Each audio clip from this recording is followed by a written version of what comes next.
So again, I'm PhotoJoseph, and this session you are watching now is called Script Writing and Shot Planning for YouTube. And I emphasize the shot planning part because that really is a big part of what we're doing here. So there's three parts of making any video: YouTube video, feature film, whatever: pre-production, production, and post-production.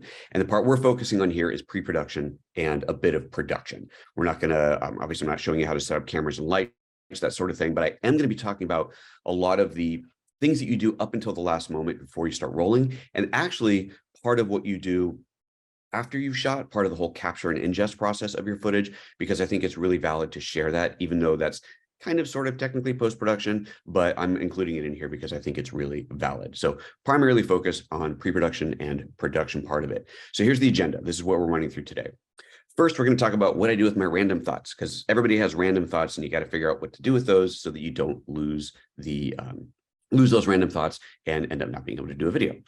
Then we're going to talk about organizing the bits and the bobs. So this is where we get deeper organized into the random thoughts, evolving from random thoughts to I'm actually planning a video now, and I need to start organizing and pulling in some pieces to do this. Then we go into the script writing. So this is the actual process of creating a script. Now, again, not everybody does a script. Some people just do outlines. Some people do full scripts. It just depends on you and your style, your format, what you're comfortable with. What I have found personally, and I'll jump ahead here just real quick for a moment. What I found personally is that even if I'm not going to do a teleprompter reading from the script verbatim, I will still write the script as if I am, because that allows me to get all my thoughts onto paper, to reorganize them, to realize that maybe I don't really know the best way to phrase this, and then spend some time figuring out, how do I explain this? What words do I use in what order to make this work?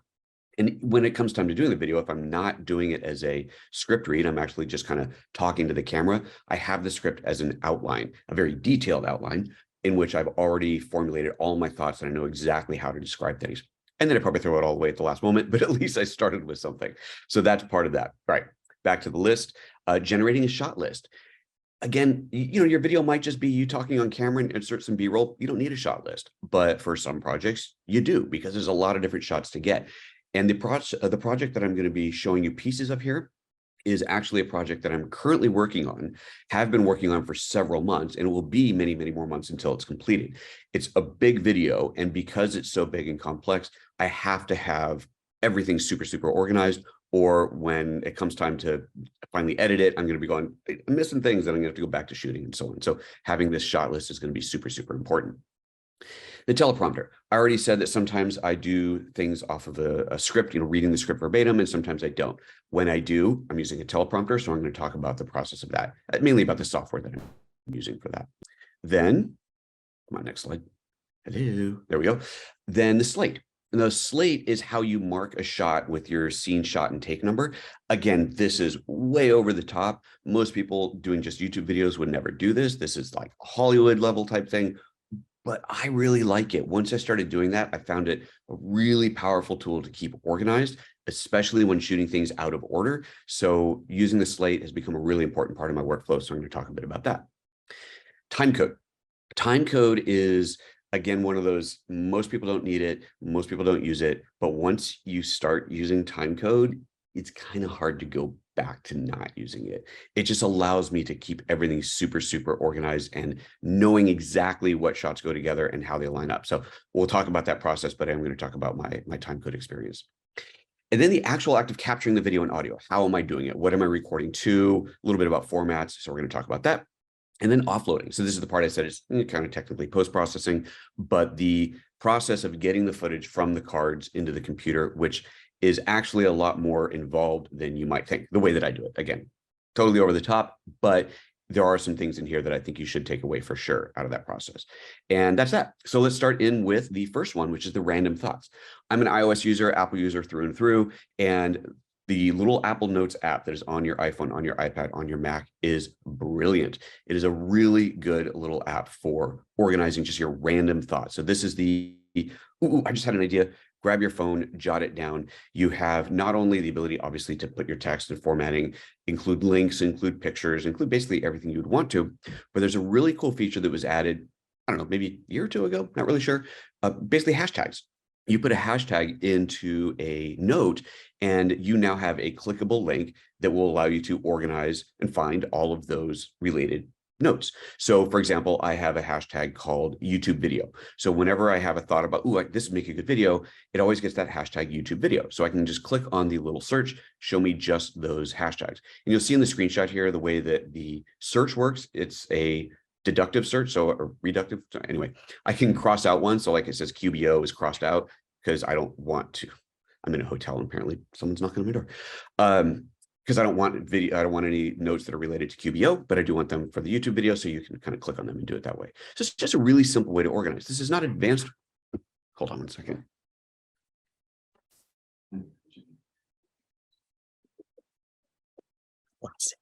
Okay, so this isn't the end all be all for note taking, but it is a really good way to just get those random thoughts down. Then that takes us to the next level. And for my process, I don't always go to this next level. This is something I reserve for the bigger videos, typically that involve lots of other people, whether it's a client, whether it's a company that's sending me something to do a review on, whatever it might be. But that is an app called Hive. Hive is essentially a project organization app. And there's one very specific reason that I like Hive. Hive has the ability to add emails to it. So what I'll do is I'll create a project. So this one you see on the screen there is called Act Soon. I did a video a while ago with Act Soon. And of course, there's lots of email conversations going around about that project. And the emails might not just be from Act Soon. It might have emails from other people that are part of it and so on. So I need a place to organize those emails, along with somebody needs to mute. There's some audio coming through. Everybody, please make sure your mic is muted. This allows me to organize, pull in all the conversations into one place. So I know when I open this tab in Hive, I can see all the emails that are related to that. It's a really great feature. And when I was looking for a project management app, because I felt like just doing it in Apple Notes was not enough, I needed something more. That was one feature that I really wanted. And this is the only app that I found that had it. And Hive even has a free tier, so you don't have to pay to use it. I don't remember what you get when you start to pay, but you can use it for free for quite a lot. And maybe it's a listed number of projects you can do, limited or something like that. But anyway, Hive is awesome. So check that out if you are interested in really getting organized with your stuff. Now we get into script writing. So for script writing, I use an app called Writer Duet. This also is free, has a paid tier to it. I do use the paid tier. Even though I don't use most of the features from the paid tier, I use it because I just want to support it. You get better support as well, faster tech support, but it's just such a robust and powerful app that I absolutely love it. So Writer Duet is, again, a script writing app. And this is something that if you're writing a Hollywood feature film script, this is the kind of tool that you would use. There's a few of these out there, but this is one that I'm using. It has a web interface. You can just get to it from any computer you can get on the internet. It has a Mac OS app. Probably has a Windows app, don't know, sorry. And it also has iOS and iPadOS apps. So you can have your script showing up anywhere, which is great. It's all stored in the cloud. So it's great that you have it on your phone or anywhere else, because sometimes, again, you have a random thought on a project you're already scripting. You think, ooh, I should add this to the script. Instead of having to make a reminder to add this thing to my script when I get back to my desk, I can just open up the actual script on my phone and make the changes right there. Likewise, if I'm shooting on location and I want to check something in my script, I can just pull it up on my phone if I don't have a printout or whatever, or on your iPad, obviously. So a really, really great app. So I'm going to show you some of the specifics about this app and why I love it so much. So this is what the interface looks like. We're in a 2-page layout here, and you can see just looking at the script here that this is a classic Hollywood style format. This is done the way that you've seen in movies. You've seen movie scripts in movies. This is what they look like, and it follows that formatting. So let's get into some specifics here. This is the toolbar across the top, and this allows you to define what any text is. Is it a scene? Is it an action paragraph? Is this a character name? Is it a block of dialogue? Is it a shot? What is it? And these all have keyboard shortcuts. So while you're typing, you just hit the keyboard shortcut. This is a shot, start typing, hit return, goes to the next thing, and so on. It's really quick and easy to organize, especially once you get used to the keyboard shortcuts. But this does allow you to have your script laid out exactly the way that you're seeing on the page here. Now, when you create a scene, you get these little lists, these kind of little, they're called cards in here, of the scenes, which you can actually drag around to rearrange. So this is another really important part of the app, especially on a bigger project. You might have an idea in your head, okay, for this video about, I'm going to do a video about this water bottle, and I'm going to introduce it. I'm going to introduce the company. I'm going to introduce the content. I'm going to talk about how great it is, all these things. And you start writing it out, and then you go, maybe I should do this part before that, yeah, let me rearrange it. So having the cards here, you can literally just click and drag on a card to rearrange an entire scene. And that in itself is a pretty cool thing. Then let's take a look at the numbers. So on the left, you see the circle number 21. That indicates a scene. So that is scene 21. On the right, it's also replicated on the left, but on the right, you see a number with a letter. That's a shot. So this is a critical part of organizing a really complex shoot for me, having every shot laid out. So this is shot 20G and shot 21A. Those are the shot numbers that are going to go on my slate. These are the shot numbers that I can cross out once the shot has been completed. This is what allows me to keep super, super organized.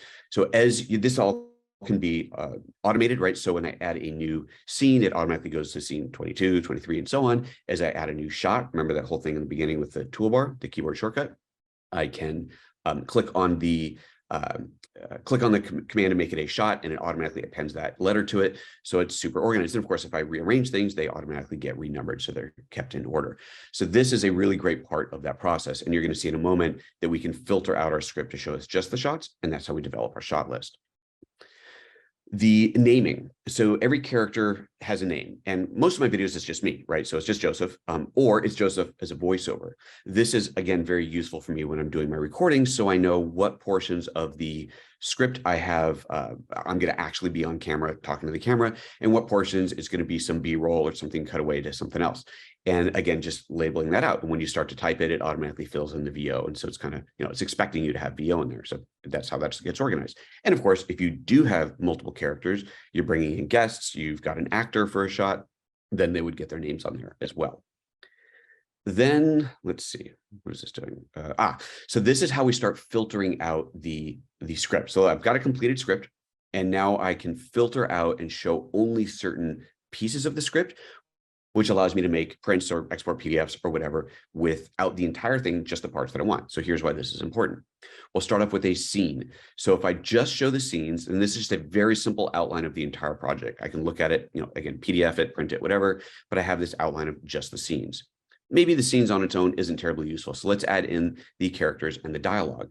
Well, now I've got my scene names, my character names, and all the dialogue, not the shot list, not a lot of the extraneous stuff in there. This is something I can print out and hand to other actors. So if I've got a group of people on a shoot together, I can print out the script in this way that shows them just the lines, who's speaking, the lines, and the scene that it's in. So again, the ability to filter it out. Then you do something like just dialogue. So filtering to just the dialogue means that I can now copy and paste all of this text into my teleprompting software. So we're going to come to the teleprompter, but this is how I filter that out. Otherwise, I'd have all this other stuff in there I'd have to delete. Nope. Filter, show me just dialogue, copy, paste it in, and you're done. Another really useful part of this is a shot list. So from this, you can generate your shot list. Once you've got your entire script out, you can filter to just do the shot list and then print this out or PDF it. And now you have something that shows every shot you need. And you see them all numbered, 1A, 1B, 1C, and so on. And so now when I'm shooting, I know exactly what shot I'm on. I can, again, hold up a slate if I'm going to do a slate. And this allows me to have all of those shots super, super organized. I see someone's raising their hand. Let me see if I can. Oh, okay. I guess. Okay, Anna is raising their hand, but I don't think you can talk. So why don't you drop your question into the chat, and I will come to that in a little bit. All right, so this allows you, again, to organize that shot list in a really, really cool way. All right, next up is, so there's what the shot list would look like. So generate that shot list. This is a simple shot list like you saw on the previous screen. Sometimes this is enough, right? For a smaller, lighter weight project, this is fine. But sometimes, and this is for the project that this script is actually from, a simple shot list isn't enough. I need more. And so this part is quite a bit of manual work, but I find it to be completely worth it because it allows me to stay super, super more organized. And that is taking the shot list and moving it into Apple numbers. And you can do this with Excel or Google Sheets, I'm sure, whatever. But the idea is I'm moving it into a spreadsheet. And this is not an automated process. I kind of have to copy and paste a lot of data around to make this work, but it's worth the effort, because then I can end up with something like this. So this is a shot list for this particular project. And I've added a lot of extra information into this shot list to make it super helpful when it comes time to shoot. So for example, first of all, you have this thing in numbers called grouping. So you can see the headers, like there's the location header. I want to sort by location value. And so one of the locations, you can see the location column. I think if I move my mouse, I think you'll see that the location column. This is now a group of all locations because it's grouped by location. And this location is studio. You can see the list here. It's all studio. So now I have a list of all the shots that need to be completed in the studio. So if I'm going on a location, like I don't know, I'm going to the park. So I list all my park location shots all grouped together. And now I can, even if they're shot across different scenes, I can look at my list and I go, oh, got all my park shots, they're done. Then there is the shot type. This is another way to simply group the data. Group by shot type. Is it a still photograph? Is it an HDMI menu capture? I do a lot of videos explaining what cameras do. And so I'm capturing the menu system from the camera. So I'll need to plug in an HDMI recorder into the HDMI out of the camera, record the menu. So that's what that is. So HDMI menu capture. All right, I'm gonna make sure I got all of those. Now those HDMI menu captures some of them might be in the studio, some of them might be on location. So I can, again, resort the data to ensure that I have everything that I need wherever I happen to be. And then there's this little checkbox that I add. So this has what's called conditional formatting. Basically, I add a little checkbox, and if the checkbox is not checked, then the box is red, the background is red. If it is checked, the background is green. So you can see right there that I have a very clear view of what has been shot and what hasn't. So at a glance, I just know what's missing, what I still have to do.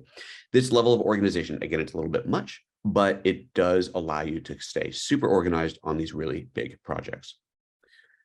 All right, Prompt Smart. Oh, I guess recording was allowed. I guess it's a bit late for me to start, sorry, but I'm gonna do it anyway.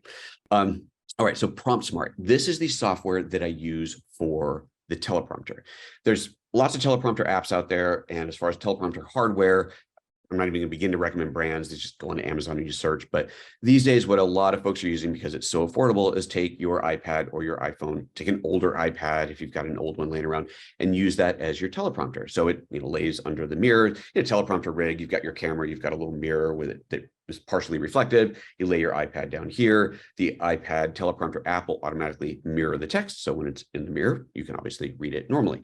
And this Prompt Smart Pro is an app that I've been using for years, and I love it. And one of the really cool features about Prompt Smart Pro is it has voice tracking. And what that means is instead of choosing a speed at which to deliver your script, which I find that to be a very, I guess, monotone way of doing it, where you're always speaking at the exact same speed because you have to keep up with the lines and you can't go any faster and you can't go any slower because then the script won't stay aligned. This actually listens to you and it moves as you talk. It's super cool. Now, I will tell you that it doesn't always work perfectly. They have definitely made it better. There's a lot of formatting tips that they have on their website for how to format certain words so that the software recognizes it. So things like acronyms. If you're saying FBI in your video, if you just put the 3 letters FBI on there, then the software is going, you didn't say FB, and it doesn't know to advance. So you'd separate them out, the letter F, the letter B, the letter I. And so looking at your script, it might feel a little bit weird because you have to format a certain way, but it's worth it to do, especially for longer scripts, because it keeps it all flowing smoothly. And it's definitely one of those things where you'll run through it, you'll rehearse it, you're running through your script, and you find it gets stuck on things. It jumps ahead or it doesn't scroll when it should. So you figure out how to modify it. It can be a little bit of work, but once you get that lined up in there, then you can really do your script the way you want to, and you can pause and the script will pause, and you can talk a little bit faster and the script will move faster. It's pretty cool. So Prompt Smart Pro, big props to them. Love their app and really great service. It's been around for quite a while. Then this is part of Prompt Smart Pro. As the teleprompter service, you not only have it on your iPad, but there's actually a web interface that you go into to add your script. And so you can see in here, I've got each scene. So scene 4, scene 5, scene 6, and so on. And the text is pasted into there. So again, copy and pasting it over from the script app and reformatting it if needed. And this one has not been formatted. This is just pasted in. So you can see certain letters are all grouped together here that I might need to separate when I read it. But this is allowing me to do it just on a nice, comfortable, big computer screen interface instead of having to do it on the iPad. And again, that allows you to just update the script that's stored in the cloud and then pull up that same script from the iPad interface. So it's just a nice way to work. You also see on there that it gives you an estimated timing, obviously, of how long each scene will be. Unfortunately, it doesn't add that up for you, which I've always found a little bit weird. It doesn't say, right, this whole thing is going to be 13 minutes long. I wish it did, but at least you can see by scene how long it's estimated to take. Then the slate. So I mentioned the slate. a slate, this is a slate, right? It's a bit, it's a bit Hollywood, right? But again, this really allows me to stay organized. And the whole idea behind the slate is you have, in this case, it's an iPad app, and there's a few of them, but I use this one that's called Slate, right? Movie Slate, that's the name of the app. And you can choose, see across the top, you've got, this one shows slate, roll, scene, and take. And so depending on your workflow, you can change that, scene, shot, take, whatever you want it to be. But if you hold this up in the beginning of every shot, then when you're looking at your clips in your editor, then you see the thumbnail is going to be that shot with the scene and take and so on number. And so you have a very clear idea of what it is. And if you want to take it to the next level, you can, in your NLE, go in and adjust the metadata of each clip so that it has that same slate info. And then that makes searching and sorting a lot easier. Again, not important for small projects, but bigger projects, super, super useful.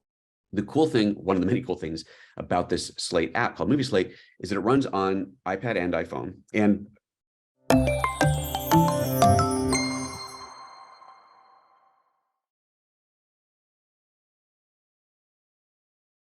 does it run on Android? I don't think this one is on Android. I think this is an iOS only app. They will sync between multiple devices. So I'm always running it on an iPad. I actually have an older iPad that's dedicated as my Slate app.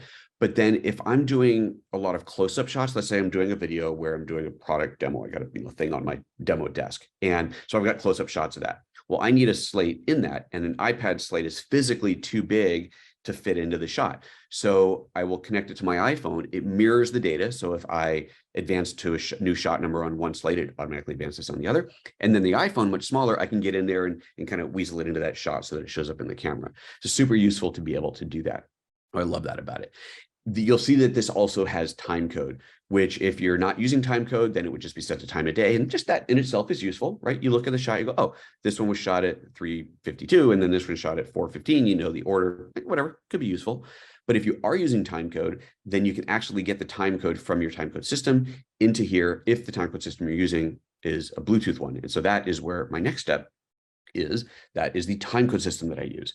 So why would you need timecode for a YouTube video?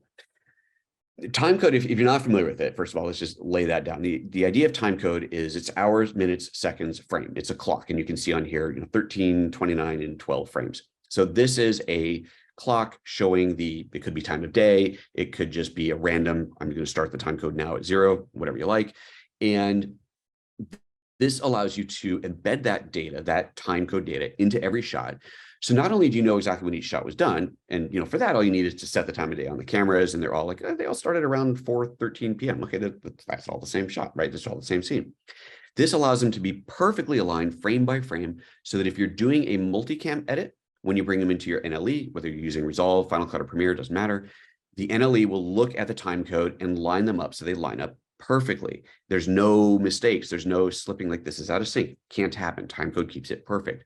Also super helpful with audio if you're recording your audio on a separate device. We're going to come to that because I do that quite a lot, where the audio is recorded on a separate recorder. This allows you to have perfect sync between the audio and the video. And you might be thinking, well, what's the point of that? I know that if I have the microphone on my camera, it's going to record what we call scratch audio. So it's not good audio, but you can hear the dialogue. And any NLE will automatically take it basically compares the waveforms. It takes your externally recorded audio and the audio from your camera, lines them up, goes, oh, here's perfect lineup sync, and off you go. Great. And that absolutely works. It's slower. If you have a really long shot, it might take this computer a little bit of time to analyze it and line them up, but it works until there is no audio. So why would there not be audio? Well, maybe one of your cameras is too far away. Maybe you're shooting through a window, and so the camera can't hear the actors talking. Maybe you've mounted a camera on the outside of a car facing in, and there's this dialogue scene going on inside of the car. How is that camera outside of the car possibly going to hear the dialogue? It can't. So timecode becomes absolutely critical for stuff like that. And again, it's definitely not necessary for most shoots, but once you start using it, you just want it everywhere because it's so useful to have. So huge proponent of timecode. This is the Atomos system. It's called the UltraSync. So the little black box is the UltraSync 1. That's kind of your primary. It is both your transmitter and receiver of timecode. The words I'm looking for.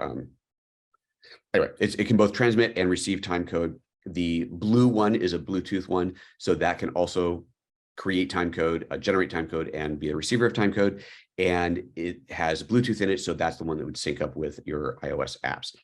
There's lots of different timecode systems out there. This is the one that I'm using right now. Okay, this is a neat little hack, if you will, for timecode. So if I go back to this, these little boxes aren't cheap. So that little UltraSync one, they're like $150 a piece or something like that. And technically you need one on every camera. Now you can do something called jam syncing, where you just plug the timecode into the camera, it starts the timecode, then you unplug it, go plug it into another one.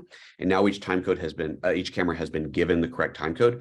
The problem with that is the timecode in the camera that is being tracked by the camera will drift a lot more quickly than a device like this. So these devices have what's called a quartz crystal in them. It keeps the timecode super accurate. It's a drift of like 1 frame every 48 hours or something like that. Whereas your camera's going to drift a lot faster than that. So if you're jam syncing, you've got to re-jam them every like hour or so just to make sure that they're all fully in sync with each other. Or you put one of these on each camera, but that gets expensive. Or here's my little trick. This is something called an audio distribution amplifier.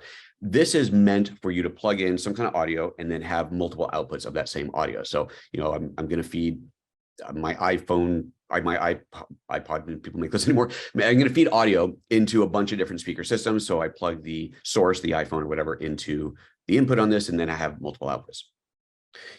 When it comes to timecode, you might have heard before that you can actually record timecode on an audio track. And I guess I should have mentioned this before. A lot of cameras don't have timecode input. And so the workaround is to record timecode on the audio track. The timecode device will have a cable that goes from its output.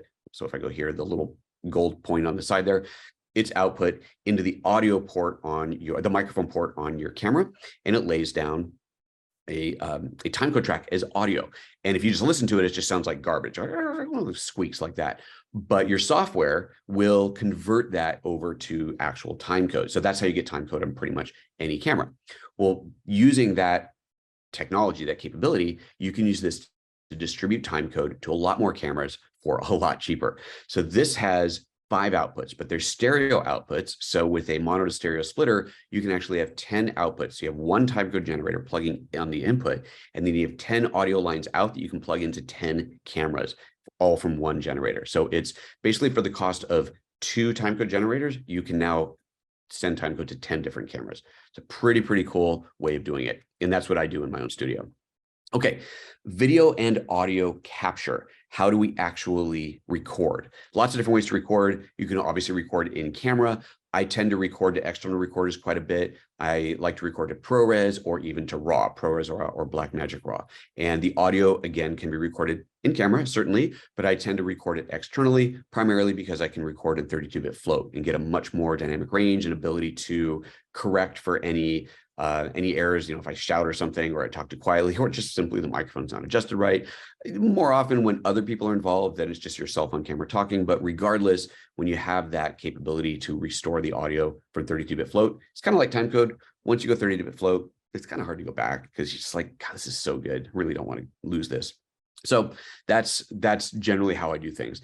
This is my most common setup. Specifically for the multicam setup, I have a series of Lumix BGH1 cameras that are pointing at different angles at my set. And instead of recording internally, because I've got one mounted way up overhead and they're mounted in different locations, instead of recording internally and then having to pop the memory cards out of each camera, I record to a bank of hyperdecks and I record to ProRes. So this allows me to get a ProRes capture all in one location. Those SD cards I can pop out and put into my computer to read, or I can actually access those hyperdecks over the network. So I don't even have to pop the cards. I go to my computer, open an FTP app, and I can transfer the files over. And that's actually what the next part of this is the offloading and transferring of files. Again, starting with FTP, I use an app called Transmit. You can use any FTP app, and this will allow you to access the files on that hyperdeck. The newer hyperdecks are faster. They're 10 gigabit connections. The ones that I have are older, 1 gigabit. So I tend to only copy the files over the network if either there's not that many to copy, and it'll be faster or just as fast to just copy it over the network than it is to run back and forth with the cards, or if I am not in a rush. So let's say I've completed a shoot. I'm going to now tear down the set or clean up the set. I've got something else I need to do. So I'll go ahead and start the file copy and then walk over and do whatever I'm doing. And it's just, saves some hassle. So that's kind of a nice way to do it. If I am inserting the memory card, either from these decks or directly from a camera, then I use an app called Hedge. And this is again, we're going above and beyond what you need to do, but it is a really, really powerful tool. So Hedge is a file copy app. And you think, why do you need that? It's hello, Finder, just insert card, drag file over to file to a new folder. What else do you need?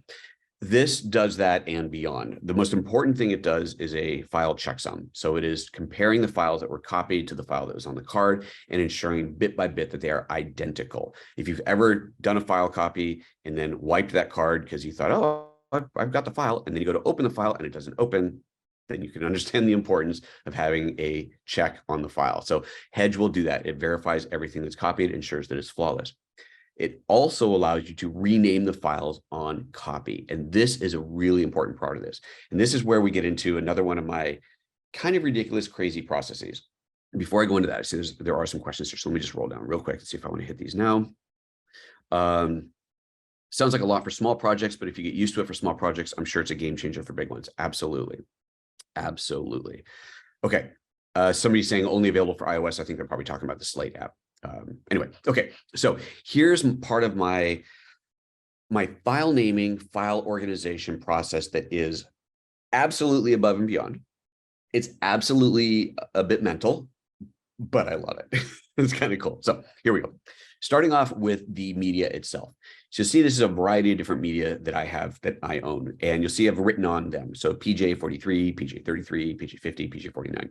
These are numbers, IDs, if you will, that I've assigned to each piece of media. Each piece of media gets a unique ID. And what does that unique ID mean? Well, now we get to the cray part, right? So bear with me here. This looks like a lot. Once it's set up, it's actually very, very quick to maintain. If I get a new piece of media that I'm adding into my inventory, it takes like 3 minutes to go through this whole process. But here's what we're actually looking at. So starting off on the left, you have, for every piece of media, it's going to be one of the rows on here. You have the media type and a media type ID. So the media type is, a micro SD, is it an SSD card, a drive, is it a micro SD? I said that. Is it an SD? Is it an SSD? What is it, right? So that's the type in there. And that is a pull down, right? I've added all the different types of possible media that I would use in there. So I'm adding a card to inventory. I just pull down, this is, let's go to the last one at the bottom. This is an SD card. So I choose that. The media type ID in the next column, that's automatically generated because I already created it. It's automatically generated from the media type. So it's an SD card. And I do that just because I want to have shorter names. So you can see like micro SD is an MSD, that sort of thing. Okay. Next, what brand is the card? Again, I have a pull down list. Is it a ProGrade? Is it a Sony, a Samsung, a Lexar, is it Angelbird? What is it? I pull down the card brand, and that populates the brand ID with a 2-letter code for that brand. Cool. What's the size of the card? I just type that in. It's a 64 gig card, it's a 16 gig card, it's a 1 terabyte card, just type that in. And then the card number, it's just progressive. So the next one that I add in will be number 52. So that's it. So again, looking at the bottom one, it's card 51. So that automatically generates the card name, the PJ51. The yellow columns are the ones that I have to actually enter. So pull down the media type, pull down the brand, type in the size, type in the card number. The rest of this is automatically generated. So the card name, as you can see there, PJ 51, 50, 49, and so on. And that's what we saw on that previous slide, right? That is the numbers that are on here that are written onto every card. I looked for a long time trying to figure out the best way to add the numbers to the card. I was trying to find stickers that I could use that would not be too thick to peel off. And it turned out to be a bad idea, a risky idea. I was talking to people online. If you use any kind of sticker, if it starts to peel off, then it can get caught up inside of the memory, inside of the camera. So don't do that, just write on it. And so I'm using these Sharpie markers. It's a Sharpie, and this is obviously silver Sharpie, and then I have a black Sharpie. And you can see like PJ33 couldn't quite decide which marker was the best color, so I did it with both. But you can just write on it, and that's definitely better than putting on a sticker. Anyway, so moving forward, we were here. So there's the number. That's the number I generate, and then it creates that PJ51, and that's what I write on the physical card. So then this little table here generates this card ID. And this is a combination of all the stuff before it. So again, if we look at the very bottom one, SD, it's an SD card, PG, it's a ProGrade card, 64, it's a 64 gig card, and underscore 51, it's card number 51. Okay, why in the world do I need all of this information in here? Well, that information is going to become part of the file name of every file that gets copied off the card. So I know exactly where a file came from. If for some reason I'm looking at a file and I'm going, hold on, let's say I've got like a five camera shoot and I'm looking at one of the files going, something's missing. I am sure that I shot this other scene and it's not on this card. Well, okay, what card should I be looking for it on? Oh, it's on card number 51. Go find card 51, look again and see if somehow I missed a file. It'd be pretty hard to do, but at least I know that it's there. I know how to look for it. So that information needs to get added to every file name. Now, how are you going to do that? I'm going to type this out every time? Of course not. I like to automate things. So I use an app called Text Expander to automate this. And the way that this is done is Text Expander works where you just start to type something and it automatically expands to whatever you want it to expand to. And so I need to type in, basically that way I have it set up is I type in that card name, that PJ51, and it expands out to that full text, that full card ID. You can't just type PJ51 because what if your card is PJ5? I type PJ5, well, it's going to expand out to that one, but it needs to be 51. So what we do is we have a little X at the end, and that's where this column is. Again, this is all automatically generated. So if I type PJ51X, the X says this is the end of it. Text Expander goes bloop, and it replaces it with SDPG64_51. Where does that information get added? Well, first of all, for Text Expander itself, to set this up, I don't have to type it. I can go to the Text Expander interface and import this Excel spreadsheet. So basically from there, I just export a CSV and import that into the Text Expander interface. Honestly, every time I add a new card, this takes a matter of mere minutes to update. So it's super, super fast. And then you can see here, this is the Text Expander interface. The abbreviation PJ33X, when I type that, it expands to CFPG1T, 1 terabyte _33. So where does this get used? This is where Hedge comes in. So this little animation is showing the Hedge interface. When you insert a new card, it shows up in the middle. You drag it over to the sources. That's where you're going to copy from. And then I just type in PJ33X. And so here's me, here we go, PJ33X, boom, and it expands out to that. That becomes the disk name as far as Hedge is concerned. It's not actually renaming the disk in the Finder, it just adds that name in here. And then I click on the add, so at the bottom you see it says add to transfers. That is going to start the copy for multiple cards, right? So I can insert multiple cards, rename each card, assuming you have multiple card readers, rename each card, and then click on the add 2 transfers, 3 transfers, whatever it is, and that's going to start the copy. You can see on the right where it's copying to. It's a temp destination that I have set up on one of my drives. So that copies over. The file naming, how it renames the files, is based off of, in part, that source name. So if we go back here real quick, you see it says on the left column where I'm adding the, why isn't it playing the video? There we go. Hey, see how it is, that left column is called sources, so that is a source. This next column or this next page shows the source name, and that is the last part of the file name. So every file that gets copied through Hedge gets the generic text project name. I don't want to name the project each time in Hedge, so I will do that in the Finder later with a simple file rename in Finder. So every file gets project name, the word project name, and then the file year, file month, file day. So this is when it was created, hour, minute, second. So it is a string of numbers that shows me the year, month, day, hour, minute, second that was recorded. And then the last part of that file name is the source name. So I know exactly what card it came from. This way it is absolutely 100% impossible to have duplicate file names. It can't happen.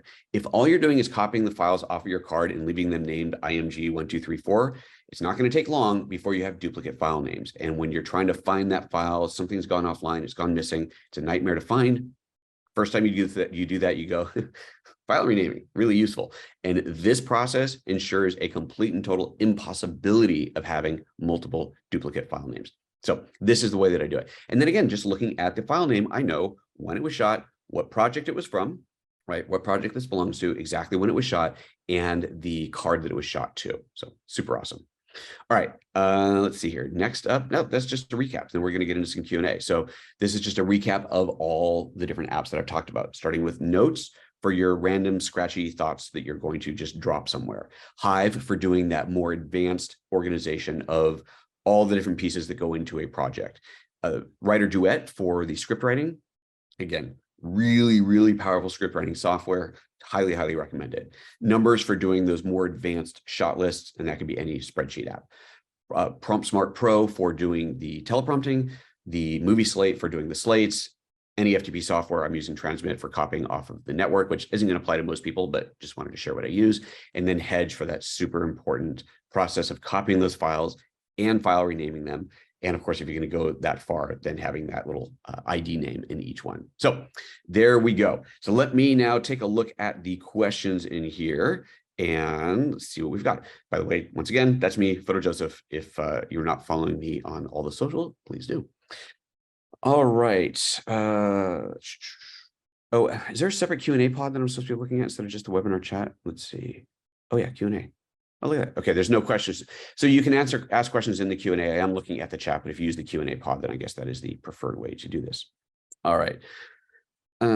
Michelle says, I missed, what are we organizing these file names in?